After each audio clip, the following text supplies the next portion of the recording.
We're at CommunityAmerica Ballpark. George Toma here, and a great reunion with the A's, and it was a lot of fun watching you drag the field a little bit ago. Well, I'll say this, I'm an 83-year-old man. I've been in this game for 70 years, and in the Pro Football Hall of Fame and the Groundskeepers Hall of Fame. But the community ballpark here is one of the greatest ballparks I have laid eyes on. The playing field is better than major leagues. The infield dirt is out of this world. I fell in love with this infield dirt last year, and I fell in love with it today. And the players here, the A's, were asking me if that artificial turf out there is so beautiful. And in spring, I would do 9 weeks of spring training for the Minnesota Twins for the last 12 years in Fort Myers, and they say that we have the best infield dirt players that ever played on to say that.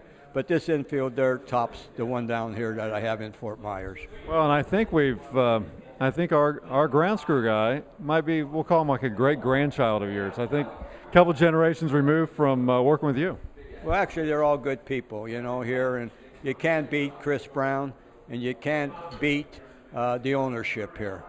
And like I was telling Chris, I never heard anybody ever say a bad word about the T-Bones because they do the job and then some. Those three little words, like George Brett and I would say, and then some. Those three little words distinguishes the mediocre from the great, and that's why Chris Brown, the ownership, and the T-Bones are great. Now, one of the guys with the T-Bones this year, Frank White, somebody you've known since he was in high school, basically. Well, actually, Frank, I knew Frank. He went to Lincoln High School, and he would go down to Brian's Barbecue and buy some French fries and sit up on the bleachers at Lincoln High School. And then once the game started going on, I would open up the gate and let him in. And he remembered that. I mean, through the years. Frank was great. And then we used to sit on the bench at Royal Stadium and in the corner before he got playing. He should have been playing earlier, but you can't beat Frank. What he did for the city, what he did for the ball club is outstanding. And but things turn around. You get a little perturbed, but what can you do? Life has to go on, I guess. Now, what's it like for you to be around some of these A's players and a lot of these guys that I know some you haven't seen in several years, but others you've seen in several of these reunions? Well, it comes way back to the 1960s.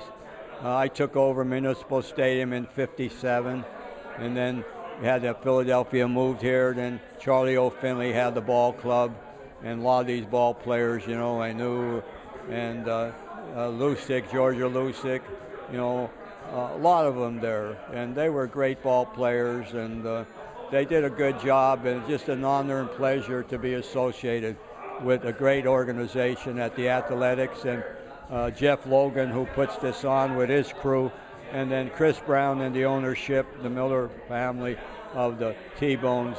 They have all the and then some. They're not mediocre, they're great.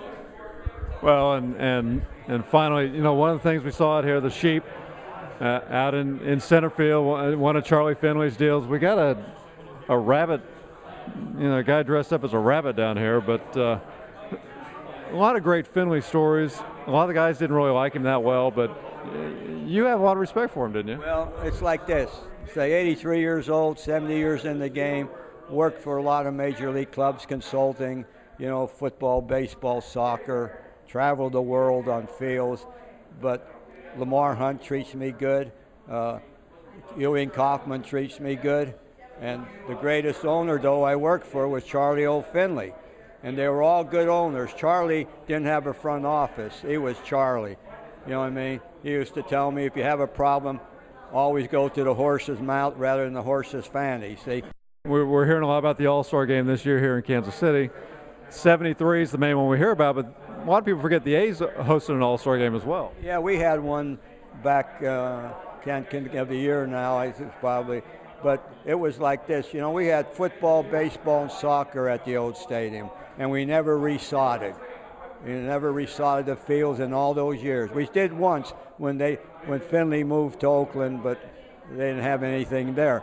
But this way, in those days, we had to do everything from seed. We did it, and I remember Park Carroll was the general manager for the Athletics, and he called me in the office, and Dr. James R. Watson, a great agronomist who from Minnesota, worked for the Toro Corporation, and called us in. He said, "You boys will be fired if we don't have the best field for the All-Star game."